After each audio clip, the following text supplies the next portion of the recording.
और गुस्ताखी माफ में लेट हुई हुणे माफ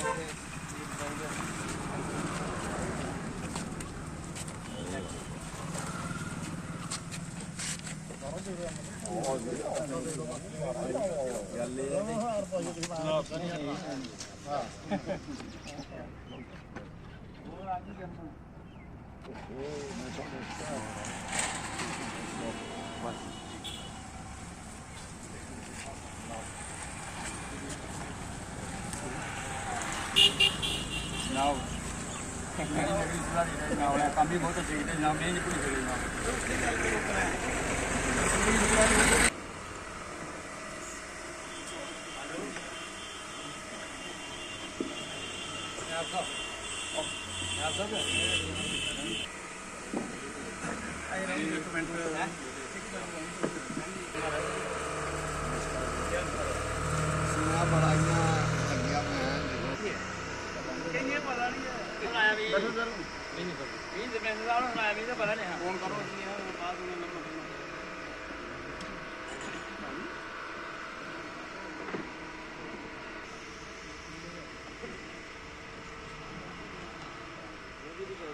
अज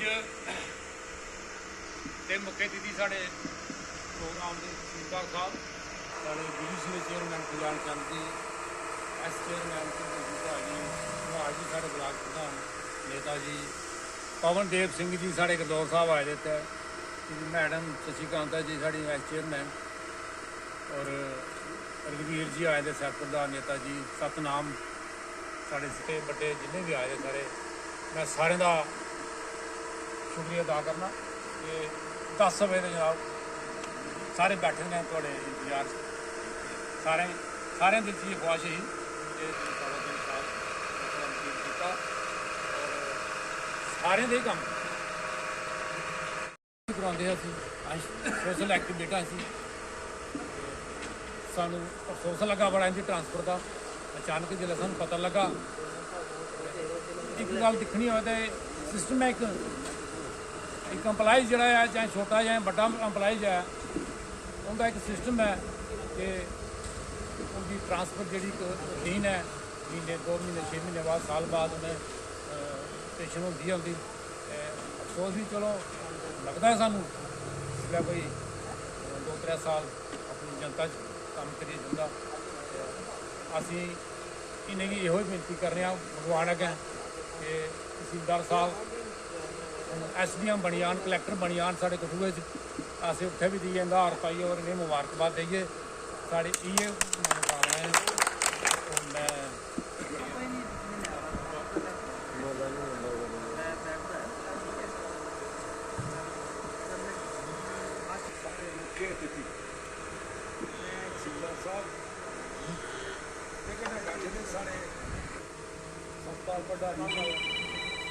मैम साढ़े BDC के खजान चंद जी बाकी रेवन्यू डिपार्टमेंट च पटवारी साहबान बैठे ने प्रदीप जी साढ़े परमदेव सिंह जी बैठे ने गुरदावर साहब और स्पैशल जर्मन च आए थे साढ़े एक दोस्त बोधराज जी वर्मा जी और कमिंग जो इलैक्शन बैठे ने वाला जी अपने स्वदेश साढ़े बाकी जिन्हें मेरे साथी गीत है कि जे कोई मुलाजम किसी भी जगह अपॉइंट होता है तो सरकार के आदेश के मुताबिक 2 साल का पीरियड होता है कि उसी उस जगह का ट्रांसफर करिए दूसरी जगह भेजे लेकिन मैं ये बड़ा खुशकिस्मत समझना कि तहसीलदार साहब साढ़े इस नगरी जैसी तहसील जी अस बड़ी मेहनत मुशक्कत ने यह तहसील बनवाई ही और जेडे इनके को पहला तहसीलदार साहब आए वो इन्ना पीरियड नहीं कटिया वो बेचारे ट्रांसफर होंगे गए लेकिन इन्नी रिस्पैक्ट जिन्नी रिस्पैक्ट अज साढ़े स्वदेश जी की मिली है तहसीलदार साहब की मिली है थाएं थाएं तुसें फेयरवैल पार्टीज दे करते आखिर इन्हें लोगों का दिल जितया काम करिए तो लोग अज इन्हें की याद करे अफसोस भी करे करते हैं कि बधाई सारी दिया करते हैं तहसीलदार साहब की वो इन्ना दिल के मतलब फीलिंग हो करती है कि साढ़ा एक अच्छा अफसर जेडे इतने 3 साल 3.5 साल कट्टे ने अच्छे काम किए ने कोई भी गलत काम नहीं होया और कोई जनता जनार्दन की कोई तकलीफ नहीं हुई, कोई एजिटेशन के बीच हो चाहे जैसा भी हो। तहसीलदार साहब के खिलाफ कोई शब्द भी नहीं कोई आखे गए। ये दुआ करने भगवान अगे कि तहसीलदार साहब नैक्सट अगला जो इनका कैडर हुआ प्रमोशन हुआ SDM बन या कलैक्टर बन, असी ये भगवान अगे दुआ करने और इनके को जाइए दोबारा ही बड़े अच्छे तरीके ने मतलब जिस तरीके सानू इतने डील करते हैं उत्थे भी इस तरीके ने मिलन, अस बड़े खुशकिस्मत।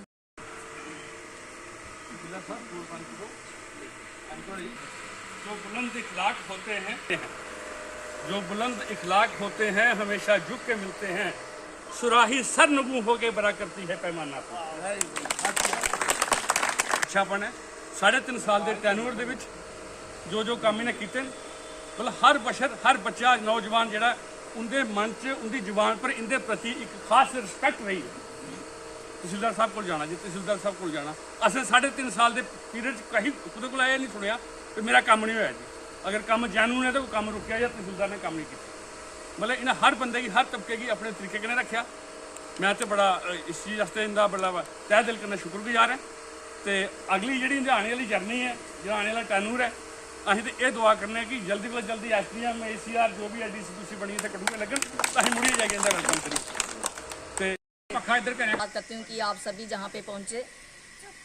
बाकी तहसीलदार साहब की तो प्रशंसा क्या करनी, वो तो बच्चे बच्चे के मुंह पर प्रशंसा है। इन्होंने किसी का काम छोड़ा ही नहीं। अगर इनके पास कोई बच्चा भी चला जाता था ना कि मेरा काम करो तहसीलदार साहब, तो ये 1 मिनट नहीं लगाते थे। अगर कोई स्टाफ की कंप्लेन होती थी तो ये अगर बच्चे इनके पास जाते थे तो ये स्टाफ को बुला के उनको कहते थे कि नहीं बच्चों का काम करना है, जल्दी करना है इनका, तो काम हो जाता था। बाकी मेरा भी एक काम था, मेरी वार्ड का एक लड़का था जो आर्मी में इंटरव्यू देने गया था। वहाँ उसको कोई प्रॉब्लम आई कोई डॉक्यूमेंट्स की, तो उसने घर में फ़ोन किया। उसकी माँ मेरे पास आई कि 5 बजे तक वो कहते हैं कि डॉक्यूमेंट्स मिलना चाहिए। बच्चा वहाँ पे इंटरव्यू दे रहा है, उसके मतलब डॉक्यूमेंट्स जो हैं वो चेक हो रहे हैं। तो उन्होंने कहा 5 बजे, 4:45 बजे वो मेरे पास आ रही है और उन्होंने कहा कि तहसीलदार साहब को फ़ोन करो कि मेरा काम हो जाए, नहीं तो मेरा बच्चा रह जाएगा। तो मैंने तहसीलदार साहब को फ़ोन किया। इन्होंने कहा मैम अगर आप जल्दी पहुंच जाते हो 5 बजे तक तो मैं काम कर देता हूं। मैंने उसको अपने साथ लिया और मैं सिर्फ 5 मिनट रहे थे 5 बजने को। तो मैं सर के पास गई, ये अपना पर्स उठा के बाहर जा रहे थे दरवाजे के बाहर, लेकिन हमें देख के दोबारा वापस गए और बैठ गए। पूरा पूछा कि क्या बात है, तो बताया उस लेडी ने कि 5 बजे पूरे 5 बजे वहाँ पे काम होना चाहिए। इन्होंने अपना ही वो स्टाफ मेंबर जो था उसको क्लर्क को बुलाया, उसको बाहर जाने नहीं दिया, क्लर्क को बुलाया और उसी से सारा काम जो था वो जो भी डॉक्यूमेंट्स तैयार करना था उसी से करवा लिया और पूरे 5 बजे तक वो ऑनलाइन कर दिए कागज और बच्चा अब भर्ती हो गया बच्चा वो। तो वो इनके आशीर्वाद से सरल है ही हैं। तो मैं भी भगवान से प्रार्थना करती हूँ कि इन पर आशीर्वाद बना रहे और जैसे इस सभी भाइयों ने कहा है कि कलेक्टर बने DC बने, तो मैं भी ऐसा ही कहती हूँ कि बने, बुलंदियों पर पहुँचे और हम इनका बहुत बहुत धन्यवाद करते हैं। सैनी साहब बिल्कुल ये सच ही आखा ने गल ते सारे जिन्ने भी लोग है जिंदे कन्नै भी मेरी मुलाकात है सारे मतलब उनके चेहरे जेह्ड़े मुरझाइए कैं कि तहसीलदार साहब ने सानू सारे जिन्ने भी इत्थों दे नगरी दे मतलब जिन्ने भी साढ़े पिंड ने मतलब साढ़े शहर गी ते छड्डो पिंडे ग्राएं विच भी इन्ना प्यार मतलब बनाए दा हा कि सारे सूबे तहसीलदार ट्रांसफर होइए। आख्या भाई होइए, फिर मैं उन्हें वैसे भी गल आख्या भाई तहसीलदार साहब ट्रांसफर नहीं होने पर ट्रांसफर होना भी एक बड़ा लाजमी गल होई ही ते जेह्ड़े आने वाले इलैक्शन जेह्ड़े है साढ़े मतलब म्यूनसिपैलिटी दे या जेह्ड़े कोई ते लोकल जेह्ड़े आदमी ने उत्थे नहीं रखने ने, गौरमेंट दा आर्डर होंदा है उस दे मुताबिक ये जेह्ड़े ने मतलब आर्डर जिन्ने भी कोई लोकल अफसर लगे दे ने उन्हेंगी थोड़ा ट्रांसफर करिए दूसरे डिस्ट्रिक्ट भेजना है। खैर ਲੋਕਾਂ ਦੀ ਥੋੜਾ ਜਿਹਾ ਵਿਸ਼ਵਾਸ ਹੋਇਆ। ਔਰ ਗੱਲ ਆਖਣੇ ਦਾ ਮਤਲਬ ਇਹ ਹੈ ਕਿ ਤਹਿਸੀਲਦਾਰ ਸਾਹਿਬ ਨੇ ਇੰਨਾ ਪਿਆਰ ਲੋਕਾਂ ਨੂੰ ਦਿੱਤੇ ਦਾ ਕਿ ਉਹ ਅੱਜ ਵੀ ਜਿਹੜੇ ਨੌ ਨੇ ਕਿ ਦੇਖੋ ਇਹਦੀ ਟਰਾਂਸਫਰ ਹੋਈ ਦੀ ਹੈ, ਨਹੀਂ ਤਾਂ ਕਈ ਅਫਸਰ ਐਸੇ ਹੁੰਦੇ, ਅਸੀਂ ਵੀ ਨੌਕਰੀ ਕੀਤੀ ਦੀਆਂ ਕਈ ਜਗ੍ਹਾ ਸਨ, ਮਤਲਬ ਲੋਕ ਇੰਨਾ ਪਿਆਰ ਕਰਦੇ ਤੇ ਕਈ ਜਗ੍ਹਾ ਜਿੱਥੇ ਕੋਈ ਗਲਤ ਕੰਮ ਹੋਈ ਜਾਂਦਾ ਉੱਥੇ ਲੋਕ ਆਖਦੇ ਗਿਆ ਤਾਂ ਖਰਾ ਹੋਇਆ, ਪਰ ਇੱਥੇ ਤਹਿਸੀਲਦਾਰ ਸਾਹਿਬ ਦੀ ਸਾਰੇ ਲੋਕ ਜਿਹੜੇ ਨੇ ਐਪਰੀਸ਼ੀਏਟ ਕਰਾ ਕਰਦੇ ਨੇ। ਤੇ ਅੱਜ ਵੀ ਦੇਖੋ ਕਿੰਨੇ ਪ੍ਰੋਗਰਾਮ ਹੈ, ਲੰਬੜਦਾਰਾਂ ਦੇ ਪ੍ਰੋਗਰਾਮ, ਸੀਨੀਅਰ ਸਿਟੀਜ਼ਨ ਦੇ ਪ੍ਰੋਗਰਾਮ, ਐਰਮਾ ਪ੍ਰੋਗਰਾਮ, ਮਤਲਬ ਹਰ ਗ੍ਰਾਮ 'ਚ ਇਹਦਾ ਜਿਹੜਾ ਆ ਮਤਲਬ ਵੈਲਕਮ ਜਿਹੜਾ ਇਹਦੀ ਪਾਰਟੀ ਜਿਹੜੀ ਆ ਉਹ ਦਿੱਤੀ ਗਈ ਹੈ। ਪਾਰਟੀ 'ਚ ਉਹਦੀ ਪਿਆਰ ਹੁੰਦਾ। ਇਹ ਚਾਹ ਪੀਣੇ ਕਰਨਾ ਆਦਮੀ ਚਾਹ ਤਾਂ ਰੋਜ਼ ਪੀਂਦੇ ਆ, ਤੇ ਤਹਿਸੀਲਦਾਰ ਸਾਹਿਬ ਜਿੱਲੇ ਵੀ ਜਾਂਦੇ ਰਹੇ ਚਾਹ ਦੇ ਪਿਲਾਈਏ ਸਾਨੂੰ ਉਹਲੇ ਪਿਲਾਉਂਦੇ ਰਹੇ। ਤੇ ਮਤਲਬ ਇਹ ਗੱਲ ਇਹ ਕਿ ਇਹ ਪਿਆਰ ਹੈ, ਇੱਕ ਇਹ ਸਾਡੇ ਸਾਰੇ ਲੋਕਾਂ ਦਾ ਪਿਆਰ ਹੈ। ਔਰ ਮੈਂ ਇੱਕ ਮਤਲਬ परमात्मा अगे दुआ करना कि अज इनकी उम्र छोटी है, साढ़े बच्चों के हानी तरानी ने, कई बच्चे कन्नै तो पढ़े भी है साढ़े बच्चे कन्नै। और दुआ करना परमात्मा अगे कि इनका जोड़ा फ्यूचर है अगे और ज़्यादा तरक्कियां करन। और अस उम्मीद करने और परमात्मा के प्राप्त तहसीलदार आते रौने जाते रौने ने, आए भी हैं थोड़े बाद भी आने ने। जिस किस्म का काम तुसी कीता नगरी, जिस किस्म का काम तुसी नगरी कीता है ऐसा काम कोई नहीं किया। तुसी किसी बंदे नाराज नहीं किया। बच्चा आया, बड़ा आया, कोई आया, अमीर आया, गरीब आया, हर आदमी तुसी इको जिहा दिखा। और मैं ये दुआ करके भगवान आगे तुहानू लोग कुफूत पा देन, जे कोई परमात्मा साड़ी चली जां कुछ मौका मिलिया तो नगरी इसी पोस्ट बना और तुम आओ दोबारा इन्हें लोगों की सेवा करो। जय अपने विचार कुछ ट्रांसफर हो है जा करते हैं इनका बहुत धन्यवाद करते हैं। जोड़ा इन्हें साड़ा कोई भी साढ़े नगरी के ब्लाक के कोई भी जोड़ा काम कोई का क्या गरीब क्या अमीर, जो कोई बंदा बिंदरा भी कोई का काम होता, स्टूडेंट जिन्हें भी जाते हैं कोई इंतजार साहब सारे को प्रेफरेंस बच्चे देंगे और सारे स्टाफ ही आखे है ना। तो जोड़ा भी काम हुआ सारे को पहला जो स्टूडेंट जो बच्चे होंगे ना सारे को पहला उनका काम होना चाहिए, उनका काम कोई रुकना नहीं चाहिए। तो इन्हें शैल मतलब अपने टैनर के शैल काम किया, बहुत वधिया इन्हें बधाई देने। आने वाले टाइम च हो सकता कोई टाइम लगा तो आने जी उनके कन्नै आए जी उंदी तुस अज इत्थै इकट्ठे होए, इहदे पर बड़ी खुशी की गल है। पानी का प्रोग्राम होआ दा तहसीलदार साहब इस हिस्से की अस इंजॉय क्यों करने हैं कि जिल्लै कोई ट्रांसफर होइयै जंदा है तो उनकी जगह जोड़ा ऑफिसर आंदा है उसी ये सोच रौंदी कि नहीं यार नगरी के लोग जोड़े ने एडमिनिस्ट्रेशन कन्नै मिलियै चलते हैं और इंदे कन्नै सानू भी मिलियै चलना चाहिए।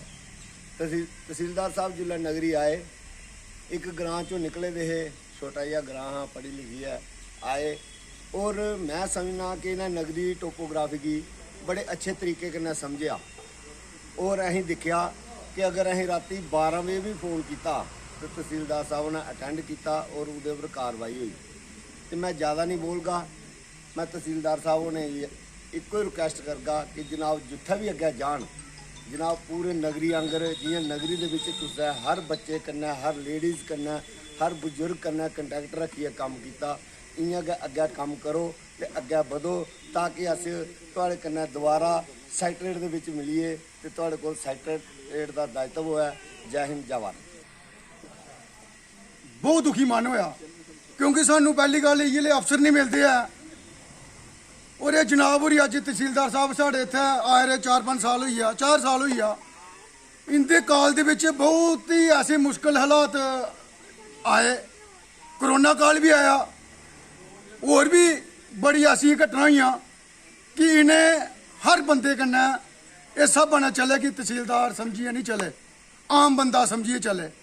मैं तो प्रशासन की ये गल आखना चाहना कि जेड़ा कोई बंदा अच्छा काम करने वाला अफसर होया उसी दे इयां दे पानी आंगरी चुकी लेंदे कि जां इंदियां कोई और डिप काम साहब और गवर्नर साहब की ये मैसेज मीडिया थ्रू देना चाहना कि अगर ये 2-3 साल नगरी शहर च कट्टी जंदे इन्हें कई गरीब लोगों के इन्ने अच्छे काम किए, बहुत अच्छे काम किए ना। और इयां मन दुखी हुआ करता कि इनकी अज ट्रांसफर हुआ करती है। चलो भगवान ने अगर सानू मौका दिता मुड़िए इत्थे कमेटी च चेयरमैन बनने का अहने जरूर नगरी च लगे। बस मैं ये गल आखना चाहना। जय हिंद। क्योंकि हमारे तहसीलदार साहब जब आते थे 10 साढ़े 10 बजे, 6 से 7 बजे 9 बजे जे जाते थे इधर से काम करके। जे हमने कोई काम कहा कि जे करो जनाब जे जायज़ा है, वो बगैर आंखें मीट कर ही काम कर देते थे।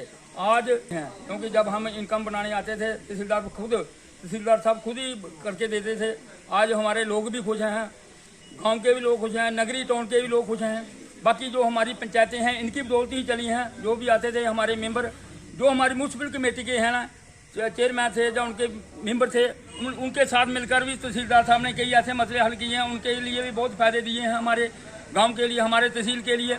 मैं तहसीलदार साहब से यही अपील करूंगा कि आप बहुत ही अच्छे थे, आगे भी जाकर ऐसे बने रहना। क्योंकि हमारे तहसीलदार साहब इधर से के ना एसीआर बन के जाएँ तो हमें तब खुशी होनी थी, लेकिन मौका नहीं दिया गवर्नमेंट ने, ट्रांसफर हो गया। मुझे तो पता नहीं तहसीलदार साहब।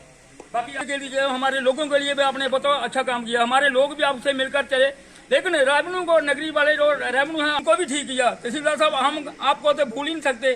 आपका स्टाफ भी बहुत अच्छा, आप भी अच्छे हैं। शुक्रिया। मानो जी बैठी दी सारिया, मैं ये हथ जोड़िए बेनती करगा कि बंदा तुहाडे कोल काम लईया, मतलब कि ऐसी कोई प्रॉब्लम नहीं बननी चाहिए कि प्यार ही रहना चाहिए बने। क्योंकि तुहानू तनख्वाह मिलती, तुहानू तनख्वाह कहती मिलती है तुसीं पब्लिक के काम करते। ऐ तो सिस्टम है ना सर। तो मेरी ये विनती है कि जनता जी इग्नोर नहीं करनी, जोड़ा भी कोई आपका काम करिए ना। लेट हो गया थोड़ा, कई लेट भी होंगे काम थोड़े को, चलो कोई नहीं, फिर भी इग्नोर नहीं। मुबारकबाद पेश करना चाहता हूँ। और तहसीलदार साहब ने जो काम किए हैं जो पब्लिक बता रही है, कोई बताने की ज़रूरत नहीं है। क्योंकि हर जगह से फ़ोन आ रहे हैं हमारे पास पार्टी है, इधर आओ, प्लीज़। दूसरे फ़ोन कर रहे हैं कि इधर आओ। ये इनके काम की बदौलत है कि उन्होंने काम किया है। तो मैं अपने रेवेन्यू स्टाफ को यही कहता हूँ कि ये आज एक मिसाल है जो तहसीलदार साहब ने काम किए हैं। तो हम भी यही कोशिश करेंगे कि किसी का काम ना रुके, जो जेन्युइन काम है हम टाइम पे करें। तो बाकी तहसीलदार साहब ने जो इधर टेन्यूर निकाला है 3 साल का, बहुत अच्छे तरीके से निकाला है और बहुत फेयर काम किए हैं, बहुत अच्छे काम किए हैं। तो हम भी कोशिश करेंगे कि इसी तरह हम भी अपने काम को सार अंजाम दें। को मेरा प्रणाम। सबसे पहले तो मैं आपसे माफ़ी चाहूँगा कि मैं थोड़ा लेट हो गया, आपको इतनी गर्मी में इंतज़ार करना पड़ा। इसके लिए मैं आपसे थोड़ी माफ़ी चाहता हूँ।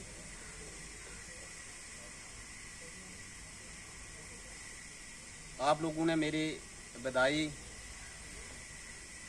के लिए ये जो फेयरवेल पार्टी का अरेंजमेंट किया है, इसके लिए मैं आप सब लोगों का बहुत बहुत शुक्रिया करता हूँ।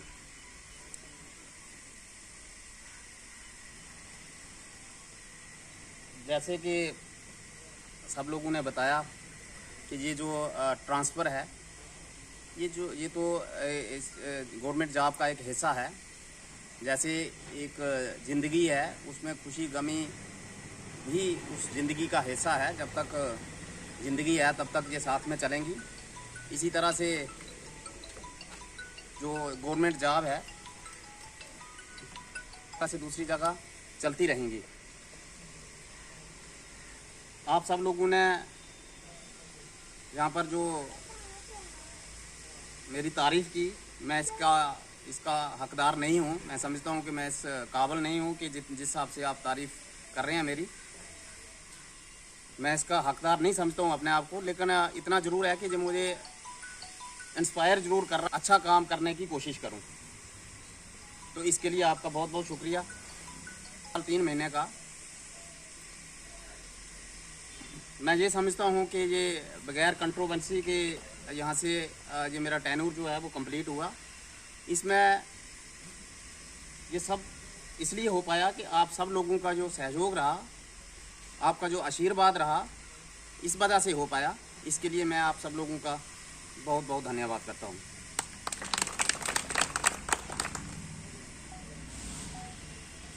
किसी भी पोस्ट पर कोई गवर्नमेंट मुलाजिम जो है वो ट्रांसफ़र तो होता है, लेकिन उस दौरान उसने क्या वहाँ पर खोया और क्या पाया, ये डिपेंड करता है कि उसने क्या वहाँ पर पाया। मैंने तो यहाँ पर खोया कुछ नहीं, सिर्फ अपनी ज़िंदगी के 3 साल 3 महीने और अपनी सर्विस के 3 साल 3 महीने यहाँ पर दिए, लेकिन जो पाया वो मैं शायद ज़िंदगी भर नहीं भूल पाऊँगा। पाया ये कि जो आप लोगों का जो प्यार है, ये मैंने यहाँ पर पाया, आप लोगों का आशीर्वाद, ये मैंने बहुत सारी चीज़ें सीखी। और आपका जो प्यार है, ये मैं यही आपसे रिक्वेस्ट करूँगा कि आप अपनी शुभकामनाएं जो हैं, जो आशीर्वाद जो है मेरे ऊपर हमेशा के लिए बनाए रखें।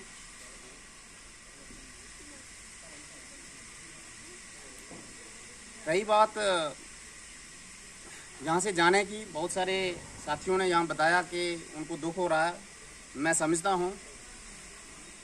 और मैं आपको बताना चाहूँगा कि मैं आपसे ज़्यादा दुखी मैं हूँ, क्योंकि कोई एक जगह थोड़ा सी अगर टाइम निकालना हो तो तब भी वहाँ का एरिया, वहाँ के लोग जो हैं उनसे जो दिल मिल जाते हैं, तो वो वहाँ का प्यार जो मिलता है तो आदमी दुख उसको छोड़ना नहीं चाहता है। मैंने तो 3 साल 3 महीने का यहाँ पर वक्त गुजारा, और आप लोगों ने मेरे दिल में जगह बनाई। आपने इतने अच्छे से मेरे साथ कोऑपरेट किया, तो मुझे आपसे ज़्यादा दुख हो रहा है। लेकिन ये दस्तूर है, ये गवर्नमेंट जॉब का एक हिस्सा है, ये आज नहीं तो कल जाना पड़ता है। मैं यही उम्मीद करूंगा और यही आपसे रिक्वेस्ट करूंगा कि आप लोगों का आशीर्वाद जो है वो मेरे ऊपर हमेशा बना रहे। और मैं साथ में ये रिक्वेस्ट करूंगा कि कभी भी किसी भी रूप में बतौर ऑफिसर या एज ए इंसान के तौर पर भी अगर मैं आप लोगों के कभी काम आ सकूं तो बेझिझक मुझे आप लोग याद करेंगे। और मुझे बहुत खुशी होगी कि आप अगर मुझे क्योंकि जो प्यार आपने दिया है मुझे, ये मैं समझता हूँ कि इसका मैं आप कर्जदार हो गया हूँ। मैं आप लोगों को इसका कर्ज कैसे उतारूँगा। तो मैं यही आपसे रिक्वेस्ट करूँगा कि एक तो मेरे ऊपर आप आशीर्वाद बनाए रखेंगे, और भी ज़रूरत मेरी पड़ी किसी भी सूरत में तो मुझे ज़रूर उसको इसके लिए मुझे याद करेंगे विदाउट झिझक। और आखिर में आप सब लोगों का एक बार फिर बहुत बहुत धन्यवाद करता हूँ।